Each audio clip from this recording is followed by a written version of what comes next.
ప్రాంతంలో ఉన్నటువంటి కనకదుర్గ గుడి పక్కన దేవాలయం కట్టి ప్రతిష్ఠ చేయడం జరిగింది. ప్రతిష్ఠ చేసిన తర్వాత దీని కింద కొంత భూమిని ఏర్పాటు చేసి నిత్య కైంకర్య కార్యక్రమాలకు ఎంతో వైభోగంగా కార్యక్రమాలన్నీ కూడా జరపడం జరుగుతోంది.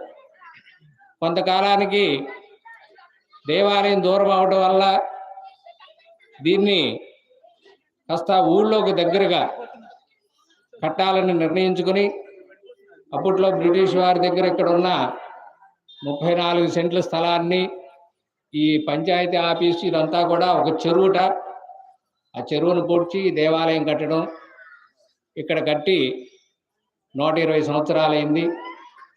తర్వాత చుట్టూ ప్రాంతం అంతా కూడా ఎత్తవడం వల్ల దేవాలయంలో వర్షాకాలం వచ్చినప్పుడు సుమారుగా మోకాళ్ళ లోతున పైన నీళ్లు నిలిచి ఉండటం, దేవాలయంలో నిత్య కైంకర్య కార్యక్రమాలు జరగడానికి చాలా ఇబ్బంది కలగటం గత 5-6 సంవత్సరాల నుంచి బాగా జరుగుతున్న సందర్భంలో ఈ గ్రామంలో పూర్వకాలం నుంచి కూడా ఎక్కువగా అన్నం వారి కుటుంబం వారు, అంటే ప్రత్యేకంగా చెప్పారని అనుకోకండి, ఎందుకంటే అప్పట్లో వాళ్ళే చేసేవారు. ఈ దేవాలయ అభివృద్ధిలో ప్రధాన భూమిక దానరావు గారు, బడే అన్నం భావనారాయణ గారు, అట్లాగే అన్నం శివతాతయ్య గారు, అన్నం వెంకటేశ్వర్లు గారు, అన్నం కుటుంబరావు గారు, ఇట్లా అందరూ ఇత్యాది పెద్దలందరూ కూడా ఉండి ఈ దేవాలయ బాగోగులు అలాగే నిత్య కైంకర్య కార్యక్రమాలు వీళ్ళ యొక్క ఆధ్వర్యంలో జరగడం జరిగింది. తర్వాత కొంతకాలానికి ఆదిత్యాది నవగ్రహాల గుడి కట్టడం, కళ్యాణ మండపం కట్టడం, గీతామందిరం కట్టడం, అట్లాగే హనుమత్ సీతాల మీద రామచంద్ర స్వామి వారి యొక్క దేవాలయం కట్టడం ఇవన్నీ కూడా జరిగింది.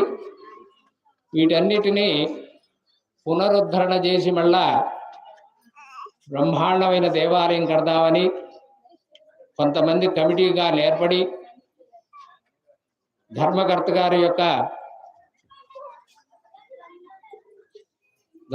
గారి అట్లాగే ఈ కమిటీ వారందరూ కూడా కలిసి ఈ దేవాలయాన్ని పునర్నిర్మాణం చేయడానికి కంకణం కట్టుకున్నారు. గత సంవత్సరం శంకుస్థాపన చేయడం జరిగింది. ఇందులో ప్రముఖంగా మొత్తం ఒక 20-30 మెంబర్స్ ఉన్నారు. ప్రధానంగా అన్న వెంకట సుబ్బారావు గారు, జూపూడి బోస్ గారు, బోరగడ్డ హరి గారు, అన్నం శివశంకర్రావు గారు ఇత్యాది వారు ప్రధానంగా ఉన్నారు. ఇంకా మెంబర్స్ అందరూ చాలా మంది ఉన్నారు, 20 మంది, గుర్తుల పేర్లు తర్వాత. వీళ్ళ యొక్క ఆధ్వర్యంలో దేవాలయాన్ని మొత్తాన్ని కూడా గ్రానైట్తో కడదామని నిర్ణయించారు. ఇందులో దేవాలయంలో పార్వతీ సహిత సోమేశ్వర స్వామి వారు, అలాగే పక్కన పార్వతీదేవి, ధర్మకర్త గారు ఇలవేలిపోయినటువంటి దత్తాత్రేయ స్వామి వారు, గీతాచార్యుల వారు, శ్రీమద్ కన్యకాపరమేశ్వరి అమ్మవారు, హనుమత్ సీతా లక్ష్మణ సమేత రామచంద్ర స్వామి వారు, ఆదిత్యాది నవగ్రహాలు, ధ్వజస్తంభం, కాలభైరవుడు, అట్లాగే నంది మండపం ఇవన్నీ కూడా సుందరంగా కట్టడానికి నిర్ణయించడం జరిగింది. ఇది సుమారుగా 6-7 కోట్ల రూపాయలు అవుతుందని అంచనా. ఇప్పుడు ఫౌండేషన్ వరకు అయింది, 1,85,00,000 దాకా అయిందనమాట ఇంత మటుకు. ఇంకా ఒక్కొక్క దేవాలయం సుమారుగా 45 నుంచి 60 లక్షల వరకు కూడా 6 దేవాలయాలు వస్తాయి. చిన్న దేవాలయాలు, అమ్మవారిది కన్యకాపరమేశ్వరి అమ్మవారిది, పార్వతీ అమ్మవారిది, అట్లాగే రామచంద్ర స్వామి వారి, గీతాచార్య స్వామి వారిది, నంది మండపం ఇవన్నీ కూడా సుమారుగా 40 నుంచి 50 లక్షలు అవుతుంది. స్వామివారి దేవాలయం 80 లక్షలు అవుతుంది. సుమారుగా ఇంకా 5 కోట్ల దాకా ఖర్చుతో కూడిన పని. ఈ దేవాలయ నిర్మాణం చకచకా జరగాలంటే మనందరం కూడా దానిలో తలొక చెయ్యి వేయాలి. ప్రతి సంవత్సరం చెప్తున్నాం, కట్టే ముందు చెప్పాం, ఇప్పుడు చెబుతున్నాం.